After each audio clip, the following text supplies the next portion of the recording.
이 시간 성경 말씀 봅니다. 성경 사도행전 3장 1절에서 10절까지 보겠습니다.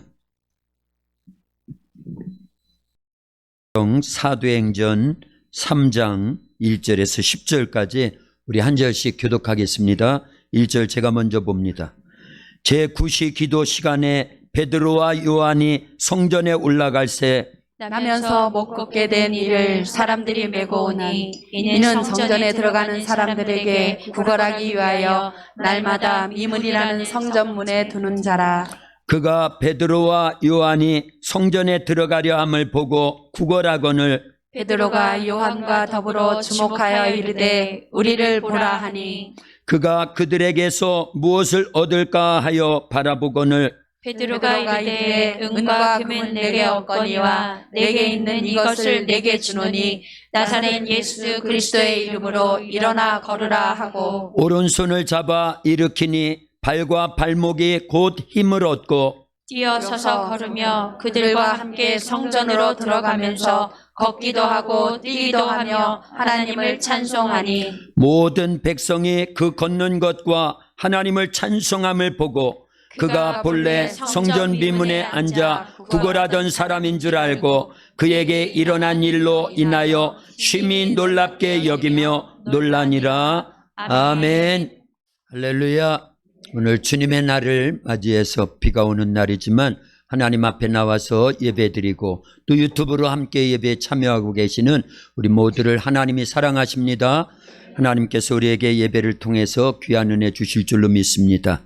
우리 옆에 분들 앞뒤로 다정하게 인사합니다. 참 잘 오셨습니다. 예수님 사랑으로 사랑합니다. 우리 인사하겠습니다. 할렐루야. 이번 달 우리 도학교의 신앙생활 목표가 저기에 써져 있어요. 주보에도 있습니다. 우리 한번 크게 따라서 합니다. 예수님이 약속하신 성령님께 집중하라. 예수님이 약속하신 성령님께 집중하라. 아멘. 할렐루야. 누구에게 집중해야 된다고요? 성령님께 집중해야 돼요. 구약시대에는 하나님께 집중해서 하나님의 말씀대로 순종했던 사람들이 복을 받았어요. 승리했습니다. 성공적인 인생, 신앙생활을 할 수 있었습니다. 예수님 시대에는 하나님이신 예수님께 집중하던 사람들이 복을 받고 승리했고 성공적인 신앙생활을 했습니다. 지금은 무슨 시대예요? 성령님 시대니까 성령 시대에는 성령님께 집중하는 것이 신앙생활의 승패를 우리에게 그 승패를 가져다 준다 그 얘기예요. 그래서 결국은 성령님께 집중하는 사람들이 마침내 승리하게 될 줄로 믿습니다. 하나님께 집중하였던 모세 80의 부름을 받았는데도 호롤단신 그 당시 대제국이었던 애굽에 내려가서 자기 민족을 출애굽시킵니다. 그 애굽 땅은 초토화시켜버려요. 하나님께 집중해서 하나님 말씀대로 순종하니까 하나님의 전지전능하신 능력이 모세와 함께 하심으로 그런 일이 일어나더라는 거예요. 그리고 그 하나님이 모세에게 말씀하시기를 홍해길로 광야길로 가라. 그래서 결국은 모세는요 하나님의 말씀 하나님께 계속 집중합니다. 그럴 때 홍해에도 살 길이 열리고요 광야 40년에 굶어 죽거나 목말라 죽지 않습니다. 하나님이 모세와 함께 하시더라는 거예요. 그래서요 홍해길 광야와 같은 길을 우리가 걸을 때에는 누구에게 집중해야 된다? 하나님께 집중하는 겁니다. 마태복음 14장에 보면 예수님이 제자들에게 너희가 먼저 배 타고 건너편으로 건너가라. 이제 오병이어의 이적을 베푸신 다음에 사람들이 예수님을 왕으로 세우려고 하니까요. 예수님은 그들을 먼저 보내놓고 그 무리들을 떠나서 산에 올라가서 기도하셔요. 그런데 밤 사경이에요. 그럴 때 제자들이 탄 배가 풍랑을 만나가지고 거반 죽게 된 겁니다. 그 사실을 알고 예수님이 걸어서 오시지요. 바다를 걸어서 제자들을 돕기 위해서 오시는 거예요. 그런데 제자들은 그 예수님을 보고 유령이로다 두려워 떠는 겁니다. 그때 예수님께서 내니 두려워하지 말라 말씀하셔요. 그 소리를 듣고 베드로가 반응을 합니다. 주여, 주님이시면 나를 오라 하소서. 그때 예수님이 딱 두 글자 뭐라고 말씀하셔요? 오라. 근데 베드로는요, 그 예수님의 말씀에 집중하고 예수님께 집중해서 그 오라고라는 단어 속에서 그 바다에 팍 뛰어내리는 거예요. 그리고는 처벅처벅 어디를 걸어요? 풍랑이는 파도가 막 물결치는 그런 바다를 걷더라는 거예요.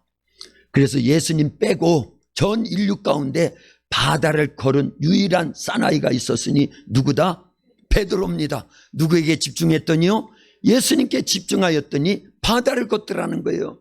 근데 잠시 후에 예수님께 집중하던 시선이 파도를 보고 바람을 보는 순간 그가 바닷속으로 빠져들어가면서 주여 나를 구원하소서 다시 예수님께 부르짖으며 집중하니까요, 예수님이 그 바다에 빠져들어가 죽을 수밖에 없는 베드로를 건져내시더라, 그 얘기예요.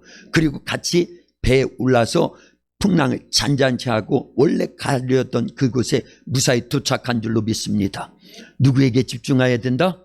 예수님께 집중해야 되는 거예요. 그 시선이 흐려져서 세상 바라보고 문제 바라보고 그러면요, 우리는 빠져들어가는 거예요. 죽을 수밖에 없는 겁니다. 그 어떤 극한 어려움이 와도 누구를 집중한다? 예수님을 집중하는 거예요. 오늘날은요, 성령님을 집중하는 겁니다. 그래서 예수님이 약속하신 성령님께 집중하라. 이것이요, 우리의 뇌리 속에, 우리의 심령 속에 아예 콱 박혀지어서 천국 가는 그날까지 우리는 변질되지 않고 누구만 집중해야 된다? 성령님께만 집중하는 거예요. 예. 베드로는요, 나중에 오늘 본문도 그렇지만은요, 성령님 모시고 나서 성령님께 집중하기 시작한 그 삶에 완전히 그의 삶은요, 어마어마한 권능 있는 삶, 축복된 삶, 사람의 한계를 초월해서 역사하시는 성령의 권능하에 엄청난 일을 했어요. 네, 그게 사도행전에 꽉 차 있죠. 서신서에도 많이 나오죠. 베드로만 그런 게 아닙니다. 성령을 모시고 성령께 집중했던 모든 사람들은요, 사람의 한계를 초월해서 역사하시는 성령의 권능으로 살았기 때문에 사람이 할 수 없는 그 엄청난 일들을 할 수 있었던 줄로 믿습니다. 예. 베드로는 원래 뭐 하던 사람이에요? 어부에 불과했습니다. 그런데도 불구하고 이제 베드로의 일대기를 보면은요, 성부 하나님 시대를 살았습니다. 어부로서, 갈릴리 어부로서 예수님 만나기 전까지는 그 역시도 아브라함의 혈통적으로 후손이지요. 이스라엘 백성이지요. 유대인입니다.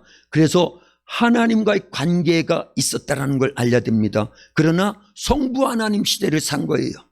그런데 예수님이 어느 날 베드로를 찾아오셔서 나를 따라오너라. 그러면 내가 너로 하여금 사람 낚는 어부되게 하겠다.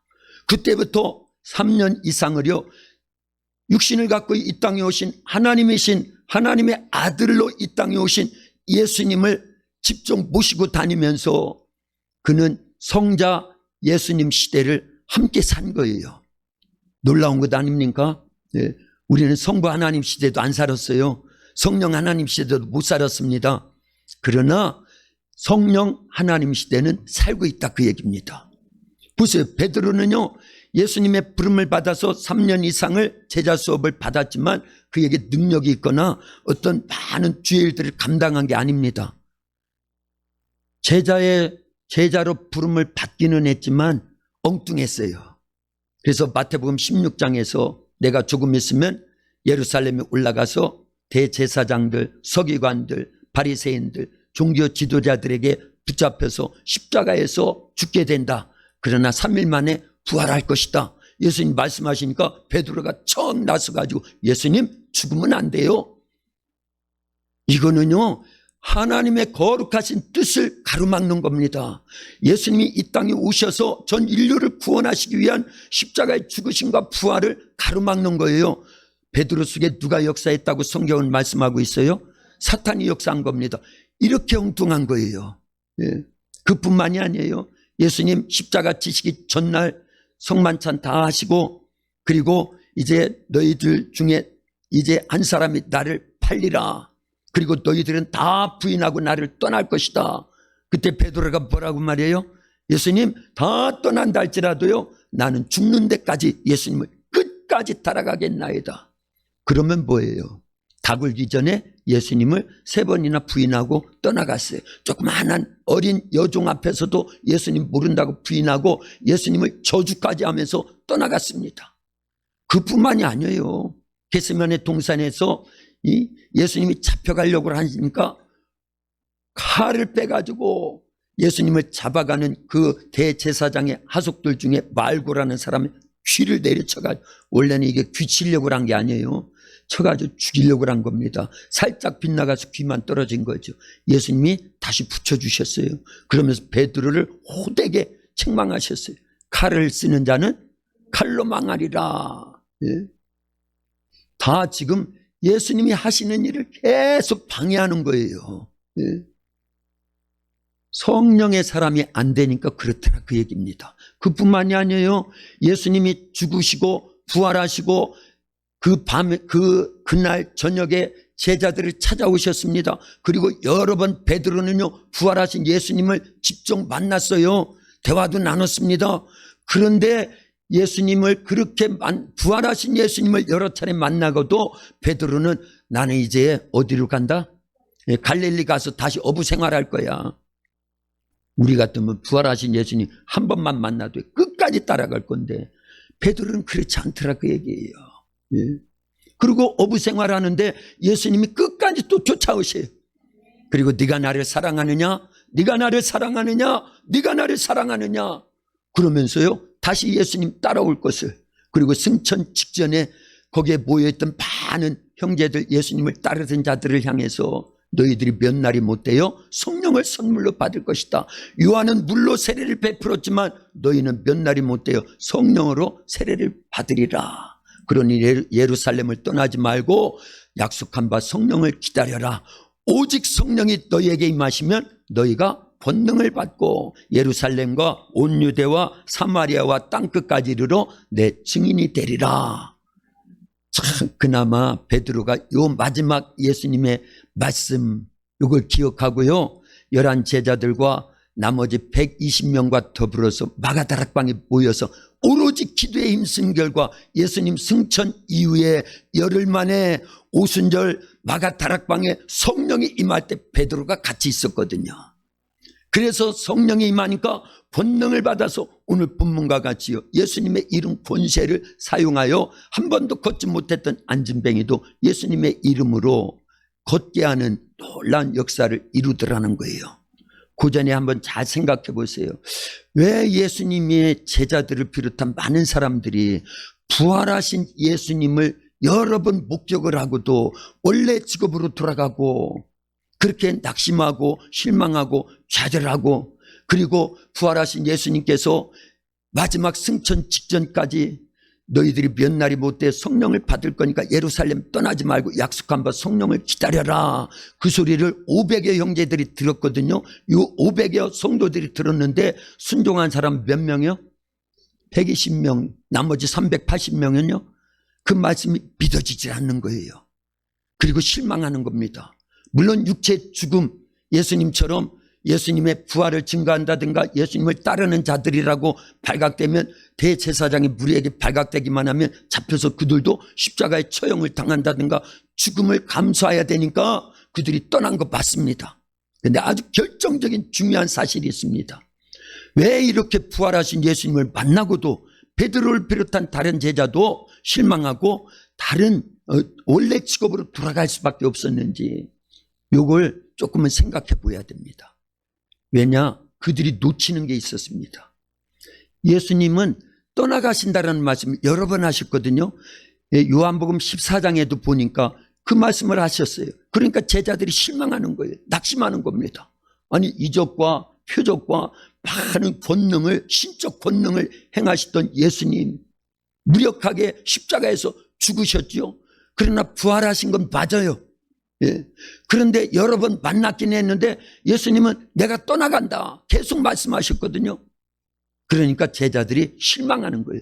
예수님 가시면 우리는 끈떨어진 연인데, 예, 우리는 결국은 실망하고 결국은 대제사장들의 무리에 잡혀서 결국 죽게 될 건데, 부활하신 예수님을 만나고도 이런 것이 지배적이더라, 그 얘기입니다. 그래서 원래 직업으로 가버리는 거예요. 근데 예수님이 열심히 더 특심하죠. 그래서 끝까지 그 제자들을 불러다가 놓고 마지막 당부에 당부를 해서 성령 모셔야 된다. 중요한 거예요. 사실은요, 제자들이 그리고 예수님을 따르던 무리들이 놓치고 있던 것은 평소에 예수님이 하신 말씀 가운데 아주 중요한, 내가 가지만 너희를 위해서 누구를 보내주겠다? 보혜사 성령님을 보내주시겠다. 요걸 잊어버린 거예요. 예수님 가시면 자기들은 끈떨어진 연과 같이 결국은 고난과 핍박 속에 죽을 수밖에 없는데 요것만 생각하는 겁니다. 우리도 보세요. 우리도 왜 어려움이 오고 시험과 환난이 오면은 낙심하느냐, 좌절하느냐? 내 안에 모신 성령님의 권능을 작게 여기는 거예요. 성령님이 어떤 일들을 하시고 우리 속에 어떤 작용을 하고 계시는지를 잊어버리기 때문에 그래요. 그리고 나 홀로 있는 줄 알고 착각 속에 있는 겁니다. 그렇지 않습니다.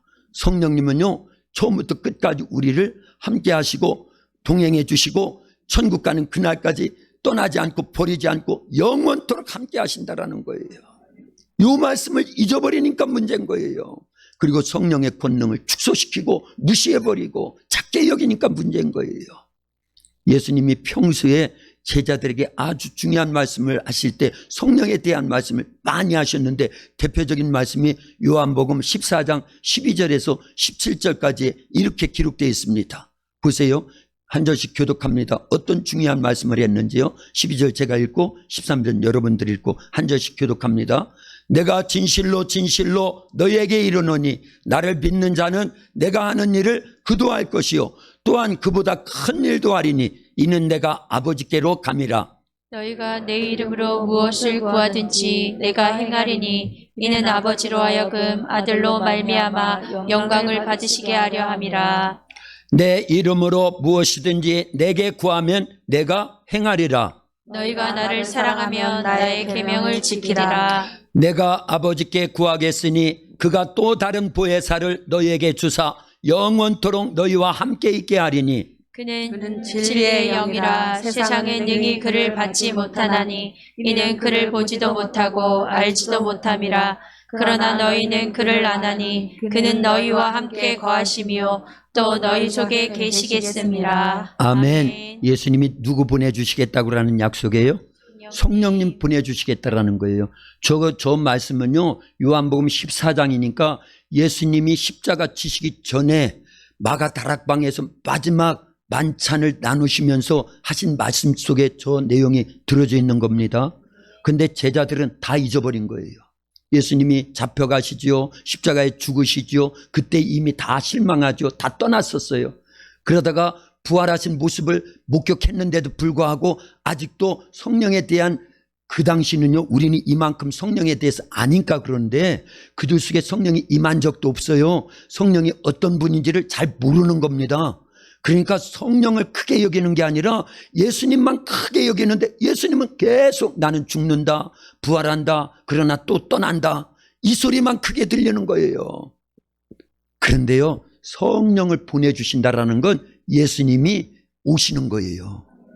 예수님은 육신을 갖고 계시는 동안에는 이스라엘 땅 몇몇에게만 계속 역사할 수밖에 없어요. 왜냐? 육체를 갖고 계시니까 제한적입니다.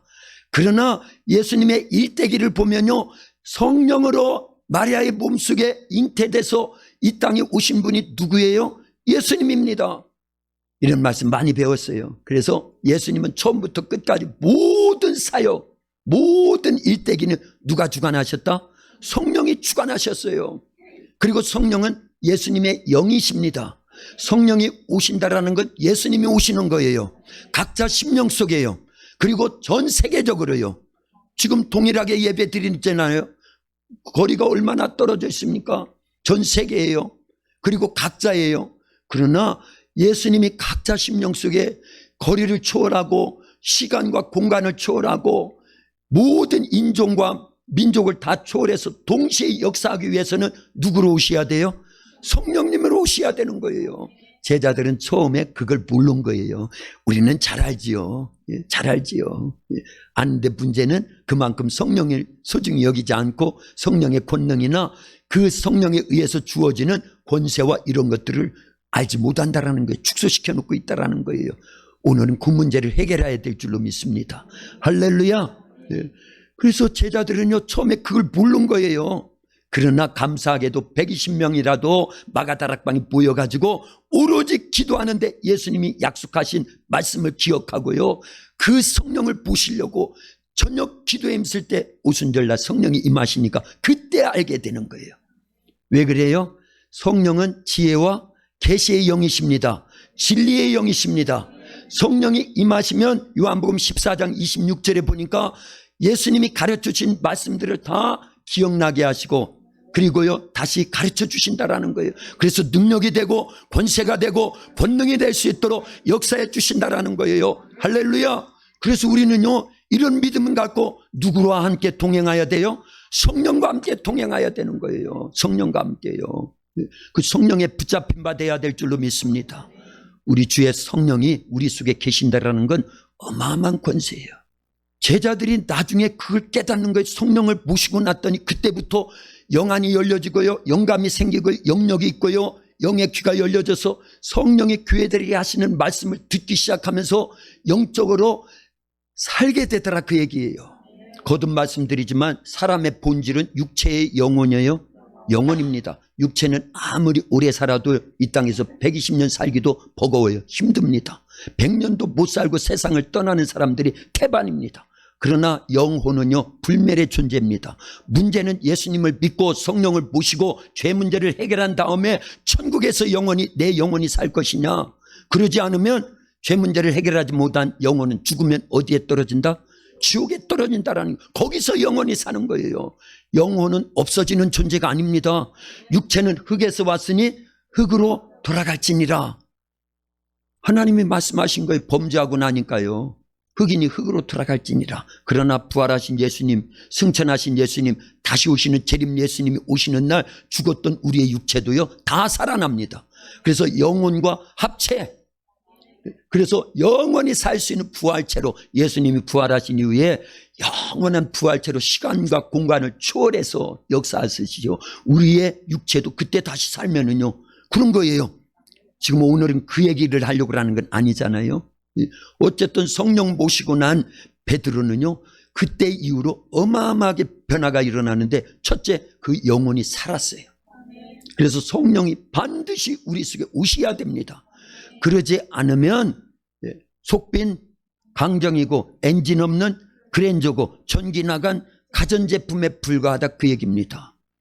아담이 범죄한 이후에 이 땅에 태어난 모든 인류는요 그 상태였어요. 영혼 속에 성령이 안 계시기 때문에 영혼이 죽은 거예요. 없어지는 건 아닌데 있는데 죽은 거다, 그 얘기예요. 기능을 상실한 겁니다. 그런데 예수님이 십자가 부활 사건을 통해서 그리고 성령님을 보내주심으로 인해서 첫 번째 혜택은 어마어마한 특권 중에 특권이고 특별 은혜 중에 특별 은혜는 부활하신 예수님 승천 이후에 열흘 만에 성령님을 보내주셔서 죽었던 우리의 영혼을 살려주시는 거예요. 그래서 은혜도요 세 가지입니다. 일반적인 은혜가 있어요. 하나님의 일반적인 은혜가 있습니다. 공기요, 이 공기를 하나님이 싹 거두어 가시면 우리가 숨을 못 쉽니다. 그런데 이거는 하나님이 일반적으로 예수님을 믿거나 안 믿거나 하나님의 자녀가 됐거나 안 됐거나 모든 이들에게 주신 일반적인 은혜입니다. 공기도 그렇고요, 또요 햇빛도 그렇고요, 물도 그렇고요, 땅도 그렇고요. 이 땅에 존재하는 모든 것들이 사실은 하나님이 우리에게 값없이 주신 거예요. 그걸 은혜라고 합니다. 그런데 특별 은혜를 우리에게 주신 것이 있어요. 그건 예수님을 이 땅에 보내주신 거예요. 왜 예수님이 이 땅에 오셔야 되고 하나님은 온 인류를 위해서 예수님을 보내주실 수밖에 없어요? 우리가 죄로 인해서 영혼이 죽었고 죽은 영혼이 죄 문제를 해결하지 못하고 또 죽으면, 육체가 죽으면 어디 가니까요? 지옥 가서 영원한 형벌을 받아야 된다는 건 하나님은 아시니까요. 죽은 우리는 몰라요. 죽은 시체가 압니까? 그것처럼 죽은 영혼은요 자기가 나중에 육체가 죽었을 때 어떤 형편이 될지를 모르니까 예수님 안 믿는 거예요. 그거예요. 영적 죽어있기 때문에요. 그런데 특별 은혜로 우리는요, 예수님을 믿었지요. 성령이 오셔서 우리의 영혼을 살려놨지요. 그래서 하나님의 자녀가 됐지요. 천국 가게 되었잖아요. 영생 얻게 되었지요. 이 땅에서도 성령의 권능하에 베드로처럼, 사도들처럼, 초대교회 성도들처럼 성령의 권능하에 승리하는 신앙생활하게 되더라는 거예요. 이게 특별한 은혜입니다. 근데 사실은 성령 모신 자들은요, 특별한 은혜를 받은 거예요. 그걸 아셔야 됩니다. 그래서 성령이 아니고는 예수님을 주라 시인할 수 있다 없다? 없다라고 고린도전서 12장 3절에서 말씀하고 있어요. 네.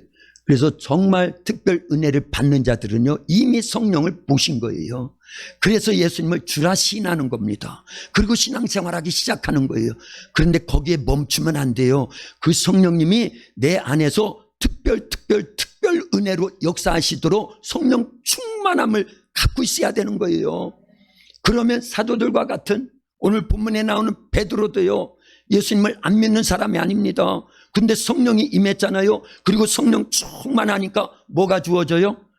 권능이 주어지더라는 거예요. 그래서 요한복음 아까 읽었죠. 14장 12절에 보니까 다시 읽고 조금만 올려봐라. 예. 요한복음 14장 12절에 보니까 뭐라고 말씀했어요? 내가 진실로 내게 이르노니, 너희에게 이르노니, 나를 믿는 자는 내가 하는 일을 그도 할 것이요 또한 그보다 큰 일도 하리니 이는 내가 아버지께로 갑니다. 가셔서 누구 보내주시겠다라는 거예요? 성령님 보내주시겠다라는 거예요. 그러게 되면 성령을 모시면 주님이 하시던 일을 그들도 한다라는 거예요. 우리도 한다라는 거예요. 내가 하는 게 아니라 예수님 속에서 역사하시던 성령님이 동일하게 우리 속에 계시면서 그 일을 한다라는 거예요. 그보다 더 큰 일을 하리라. 그 말씀을 믿은 겁니다. 나중에요, 베드로가요, 성령 모시고 나니까 저런 말씀들이 다 깨달아지는 거예요.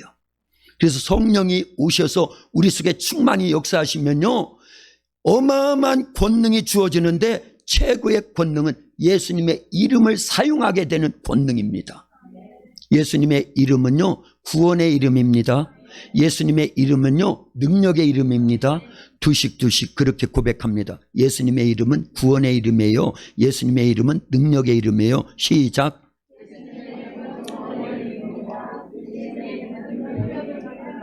아멘. 그거 믿어요? 예수님이 아니고는, 예수님의 이름이 아니고는 우리가 구원받을 수 있다 없다? 없다라는 거예요. 그래서 성경에 보면 누구든지 주의 이름을 부르는 자는 구원을 얻으리라. 예.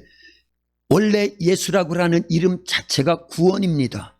그래서 우리는 그 훈련을 많이 했죠. 예수, 구원 받으려면 예수님을 안 믿어서는 안 된다라는 거예요. 예수님을 믿는다라는 구원을 받는다라는 거예요. 그게 마태복음 1장 21절에 이렇게 기록되어 있습니다. 마태복음 1장 21절입니다. 같이 읽습니다. 아들을 낳으리니 이름을 예수라 하라. 이는 그가 자기 백성을 그들의 죄에서 구원할 자이심이라 하니라. 아멘. 그러니까 예수님 자체가 구원입니다. 그래서 예수님을 믿는 성령을 모시면 예수님을 주라 시인하게 된다는 건 나의 죄를 용서해 주셨고 나에게 구원을 베풀어 주신 나의 구세주입니다. 이렇게 성령이 내 속에서 똑 부러지게 예수님에 대한 신앙 고백을 하게 된다, 그 얘기입니다. 그래서 예수라고 하는 이름 자체는요, 구원의 이름입니다. 할렐루야. 그리고 또 하나는 뭐라고 그랬어요? 예수는요, 예수 이름은요, 능력의 이름입니다. 예, 능력의 이름이에요. 성령이 임하면 너희가 권능을 받는다라고 할 때는요, 예수님의 이름 권세를 사용한다라는 거예요. 할렐루야. 기도도 누구의 이름으로 하지요?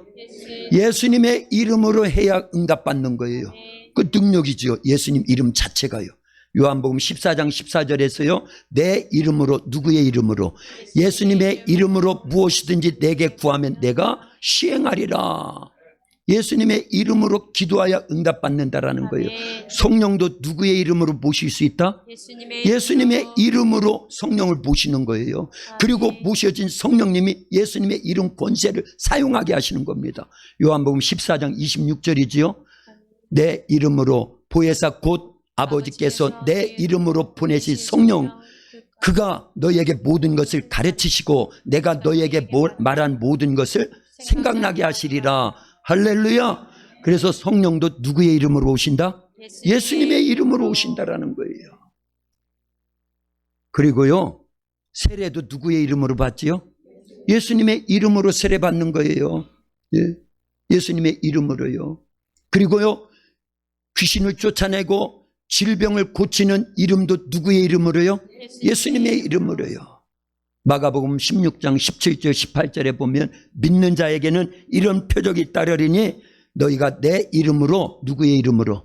예수님의 이름으로 귀신을 쫓아내며 새 방언을 말하며 뱀을 집으며 무슨 독을 마실지라도 해를 받지 아니하며 병든 자에게 손을 얹은즉 나음을 입으리라. 아멘. 이만큼만 해도요, 예수님의 이름 권세라는 건 어마어마한 겁니다. 아멘. 성령이 오시면 그 이름을 사용할 수 있는 권한을 주십니다. 특권을 주십니다. 그게 성령의 권능이라는 거예요. 아멘. 할렐루야. 아멘. 오늘 본문에 보니까 베드로가 사도행전 2장에서 마가다락방에 120여 명의 성도들과 함께 성령 모시고 났어요. 그리고 사도행전 3장 사건이잖아요.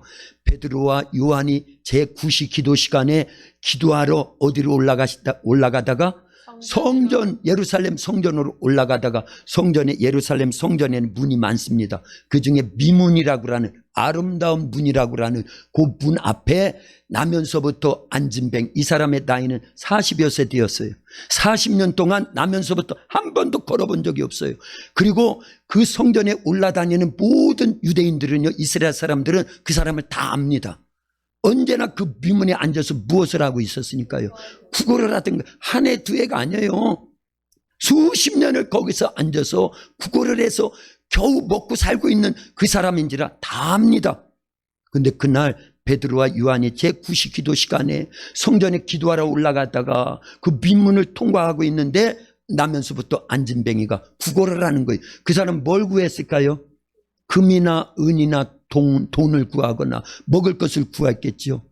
그때 성령이 베드로를 감동했을 겁니다. 그냥 지나가지 마. 너에게는 성령의 권능이 있잖아. 예수님의 이름 권세가 주어졌잖아. 아멘. 그 감동했을 거예요. 그때 베드로가 순종을 합니다. 그러면서 그 앉은뱅이를 향해서 우리에게 6절인데 다시 한번 읽어봅니다. 3장 6절입니다. 같이 읽겠습니다. 베드로가 이르되 은과 금은 내게 없거니와 내게 있는 이것을 내게 주노니 나사렛 예수 그리스도의 이름으로 일어나 걸으라. 누구의 이름을 쓰고 있어요? 어떻게 해서 예수님의 이름을 쓸 수 있게 됐어요? 성령이 오셔서 그에게 믿음을 주시고 예수님의 이름에는 권능이 있다라는 걸 믿게 해주시고 아멘. 그리고 감동을 주신 거예요. 그러니까 보세요. 이 제자들 그리고 성령을 모신 다음에 최초의 이적 사건은요, 이 사건입니다. 이 사건이란 걸 알려야 돼요. 그동안에 많은 성령에 의한 이적이 있었다고 하면 그냥 여러 사건 중에 하나겠지. 그렇지만요, 그날 첫 번째 일어나는 사건입니다. 이적 사건이요. 근데 성령 모시고 성령의 감화와 감동을 받고 예수님의 이름 권세를 쓸 수 있다고 하는 믿음이 생기니까요, 그냥 지나치지 않고 우리에게 은과 금은 없지만 우리에게 있는 것을 내게 주노니 곧 나사렛 예수 그리스도의 이름으로 일어나 걸으라. 믿음으로 선포하고요, 그 손을 잡고 일으키니까 벌떡 일어나서 한 번도 걷지 못했던 자가 일어나서 걷기도 하고 뛰기도 하며 하나님을 찬양했다라는 거예요. 할렐루야. 그 일 때문에 그날에 5천 명이 예수님을 믿게 됩니다. 그 사건이 일어나니까 사람들이 그 사람을 중심으로 쫙 모이잖아요. 그래서 솔로몬 행각에서 베드로가 설교를 하는 거예요. 우리가 그런 게 아니다. 너희들이 얼마 전에 예수님을 십자가에 못 박아 죽게 했는데 하나님은 그 예수님을 부활시키셨고 부활하신 예수님이 우리에게 보내주신 성령에 의한 권능으로 예수님의 이름으로 이 사람이 일어난 것이다. 그러니 여러분들도 회개하고 예수님을 믿고 구주로 영접해서 죄사함을 받고 구원을 받으시오. 그랬더니 그 설교를 듣고 5천 명이 회개하고 예수님을 믿게 된 거예요. 성령의 권능은 반드시 있어야 됩니다. 성령의 권능하에 예수님의 이름 권세로 이적과 표적이 교회를 통해서 반드시 나타나야 되는 거예요. 할렐루야. 그런 교회는 부흥할 수 있어요. 그리고 정말 기독교가 무력한 기독교가 아니라 정말 능력 있고 권세 있는 그런 하나님의 그런 이 역사가 나타나야 될 줄로 믿습니다. 그래서 다른 종교와 차별화가 돼야 되는 거예요. 근데 오늘날 이런 성령의 권능을 무시하고요, 인정하지 않고요, 성령 모시고 구원받은 걸로만 그치고 있다고 하면은요, 성령이 탄식하시는 거예요. 예? 엄청난 능력이 주어져 있는데, 엄청난 능력이 주어져 있는데, 예? 카드에 1,000만 원이 들어있고 1억 원이 들어있고 10억이 들어있는데도 불구하고 그걸 어떻게 써야 될지를 몰라서 안 써가지고 몇 날 며칠을 굶다가 죽었다고 하면 그같이 불행한 사람이 어딨냐 그 얘기예요. 우리 속에는요 1억뿐만이 아니에요, 100억뿐만이 아닙니다. 은과 금으로 해결할 수 없는 죄 문제, 구원의 문제를 예수님의 이름 권세로 성령의 권능하에 행하기만 하면 사람들이 예수님을 믿지요. 성령에 의해서 병 고치지요. 귀신이 떠나가지요. 이런 사건들이 사도행전에 꽉 차 있는 겁니다. 베드로는 이날 이 사건으로 끝난 게 아닙니다. 성령이 베드로를 계속 움직여 나가시. 그러니까 사도행전 9장에 보면은요, 베드로가 누따에 갔습니다. 그랬더니 누따에 6년 동안 중풍병으로 알아 누워 있는, 6년에 8년이 8년 동안 중풍병으로 알아 누워있는 애니아라고 하는 사람이 있었어요. 예수님의 이름으로 거기에 보면 나옵니다. 명령할 때 중풍병이 떠나가고요, 온전히 고쳐지니까 그 다음이 더 중요한 거예요. 누따와 샤론 지역의 많은 이들이 그 사건 때문에 예수님을 믿어 구원받더라 그 얘기입니다. 그러니까 성령의 권능 속에 이적과 표적이 나타나야 되겠지요. 그래야 전도되는 거예요. 실은요, 오늘날과 같은 시대는 더 그렇습니다. 그래서 우리는요 이걸 잊으면 안 됩니다. 이걸 잊어버리고 축소시키기 시작하면 결국은 내 믿음조차도 잃어버리는 거예요. 세상 문제가 더 커 보이거든요. 저도 요즘 그랬어요. 그런데 다시 기도하면서 성령이 네 속에 어마어마한 권능이 있는데 왜 네가 낙심하고 절망하고 좌절하느냐 이 바보야. 바보라는 소리는 안 하셨어요. 근데 제가 깨닫기는 그렇게 깨닫는 겁니다. 그래서 구약시대에는 하나님께 집중했던 사람들, 예수님 시대는 예수님께 집중해서 베드로 같은 경우는 물도 바다도 걸었는데 집중이 떨어지니까, 오늘날은 성령 시대인데 성령께 집중하지 않으니까 이렇게 낙심되는구나. 다시 심기일전에서 하나님께 말씀 의지하고요, 또 기도하니까 성령이 제 속에서 그런 깨달음을 주시는 거예요. 할렐루야. 베드로는요 누따에서만이 아니에요. 누따에 머물고 있을 때 이 요바라고 하는 것이 누따에서 가깝거든요.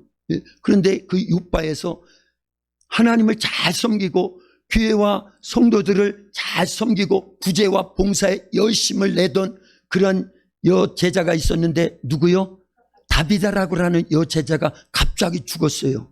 그런데 성도들이 이 다비다를 살리기 위해서 루따에 사람을 빨리 보내가지고 하나님을 경외하고 이렇게 구제와 봉사에 열심히 있던 다비다 여제자가 죽었는데, 베드로 사도요 빨리 내려와서 예수님의 이름으로 기도해 주세요. 그러면 살 줄로 믿어요. 믿음이 대단하죠. 믿음이 대단하지요. 그래서 베드로가 즉시 내려와가지고 그 다비다를 향해서 기도할 때, 하나님께 기도할 때 다비다의 영혼이 다시 살아났어요. 그래서 요바의 많은 이들이 또 예수님을 믿게 되더라 그 얘기입니다. 사도행전 16장에 보면요, 바울과 실라가 빌립보 지역에서 복음을 전하다가요 귀신에 들려서 점을 치는 여종에게서 예수님의 이름으로 귀신을 내쫓아 버렸어요. 그러니까 그 여인이 온전하게 되고, 여종이지만 영혼은 다 똑같은 겁니다. 하나님은요 부자만, 주인들만 구원받기를 원하는 게 아니에요. 이스라엘 사람들만 구원받기를 원하는 게 아닙니다. 비록 종이지만, 여종이지만 무시당하고 멸시당할 수밖에 없는, 귀신에 잡혀가지고 점을 쳐서 주인들을 이롭게 하는 그런 여종이지만, 그 영혼이 귀신에 잡혀 있으니 죽으면 어디 가요? 지옥 가잖아요. 그게 보여져야 되는 거예요. 바울과 실라는 그게 보여진 겁니다. 그래서 불이익을 당할 줄 뻔히 알면서도 그 여종에게서 예수님의 이름으로 명령하여 귀신을 떼어 쫓아주니까 온전해졌지요. 그래서 불이익을 얼마나 많이 당합니까? 그러나요 옥에 갇혀서 많은 배를 맞고 피투성이 됐지만 바울과 실라는 낙심하지 않아요. 그 속에 누가 역사하시니까요? 성령의 성령의 사람이 됐거든요. 성령님께 집중하는 하나님의 사람이거든요. 실망하지 않습니다. 낙심하지 않습니다. 우리가 그래야 되는 거예요. 주의 일을 하고 하나님께 크게 충성을 하면 할수록요, 사실은 어려움이 많이 옵니다. 그걸 방해해서 그 영적 생활, 주를 위해서 충성을 못하도록 만드는 악의 영들이 방해한다, 그 얘기입니다. 우리는 거기까지 보여야 돼요. 거기까지만이 아니라 그걸 뛰어넘어야 됩니다. 누구에게 집중해서요? 성령님께 집중하면 돼요. 그래서 바울과 실라는 빌립보 옥중에서도요, 기도하고 찬송하니까요, 하나님이 놀랍게 성령에 권능하여 옥토가 막 흔들리고요, 작고가 풀어지고요, 옥문이 다 열려져 버리고요, 간수가 벌벌 떨면서요, 우리가 어찌하여 구원을 받을 수 있나이까? 주 예수를 믿으라. 그러면 너와 내 집이 구원을 받으리라. 그래서 그날의 간수들이요, 오히려 이 죄수에 불과했던 바울과 실라를 집으로 모시고 가가지고요, 싹 씻겨드리고 상처를 치료해주고요, 먹을 것 내주고요, 복음을 그 집안 식구들이 다 듣고 예수님을 구주로 영접했으니 오히려 악한 영들은 막아놓는데 뭐를요? 전도의 문을 막고 선교의 문을 막는데, 구원받는 문을 자꾸 막는데, 그 속에서도 성령께 집중하면서 기도하고 찬송하던 바울과 실라를 통해서요, 전도의 문이 더 열려지더라, 그 얘기예요. 선교의 문이 더 열려지더라, 그 얘기입니다. 유럽의 첫 성입니다. 빌립보는요, 거기서 좌절하고 낙심하고, 왜 우리가 예수님의 이름으로 귀신을 떼쫓아줘서 이런 불이익을 당해 하면서 좌절하고 거기서 주저앉았다고 그러면은요, 유럽이 복음화될 일이 없습니다. 그러나 성령의 사람은 그렇지 않습니다. 어떤 불리기 와도요, 어떤 시험이 와도요, 어떤 고난이 와도요, 어떤 환란이 와도요, 어떤 핍박이 와도요, 어떤 악의 영들의 방해 공작이 있어도요, 거기서 더 일어나는 겁니다. 더 기도하는 거예요. 더 찬송하는 거예요. 더 성령께 집중하는 거예요. 그럴 때요, 누가 막습니다? 누가 막습니까? 그런 사람을요. 그래서 열려지기 시작해가지고요, 빌립보 교회가 세워지고요, 또 데살로니가 교회도 세워지고요, 고린도 교회도 세워지고요, 유럽 전 지역의 복음이 확산되어질 수 있는 그 출발점으로 하나님이 놀랍게 써신 줄로 믿습니다. 우리 여기까지 가는 겁니다. 네. 그래서요, 베드로와 이 바울과 실라와 초대교회를 형성했던 11 제자들과 사도들이죠. 그리고 120여 명의 성도들, 이들이 어떤 생활을 했는지 사도행전을 보고 서신서를 보면 다 나오잖아요. 그대로 다시 우리는 그 영적 생활로 회복돼야 될 줄로 믿습니다. 그 영적 생활로 회복됨에 있어서 가장 중요한 것은요, 내 안에 모신 성령의 역사를요, 계속 믿음으로 바라보는 거예요. 성령께 집중해야 될 줄로 믿습니다. 이미 예수님을 구주로 영접한 우리 속에는 성령이 계시는 거 맞습니다. 근데 우리가 제한하는 거예요. 성령의 권능을요. 성령의 권능이 아니고는 앞으로는요, 죄와 싸워 이길 수도 없습니다.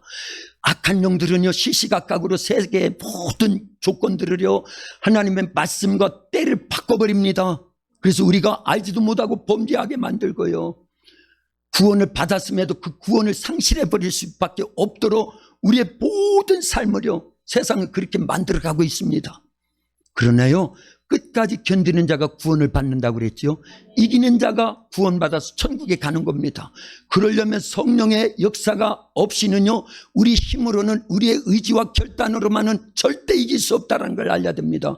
그래서 예수님께서 승천 직전에 마지막 제자들에게 남기는 말씀이, 너희가 몇 날이 못돼 성령을 선물로 받을 것이니까 예루살렘 떠나지 말고 약속한 바 성령을 기다려야 돼. 성령이 임하면 너희가 권능을 받고 땅끝까지 이르러 내 증인 될 수 있어. 사실은 그 중간에 그래야 네 영혼이 구원받고 구원받은 영혼 그 상태를 계속 유지할 수 있어. 이것은 생략한 거예요, 사실은요.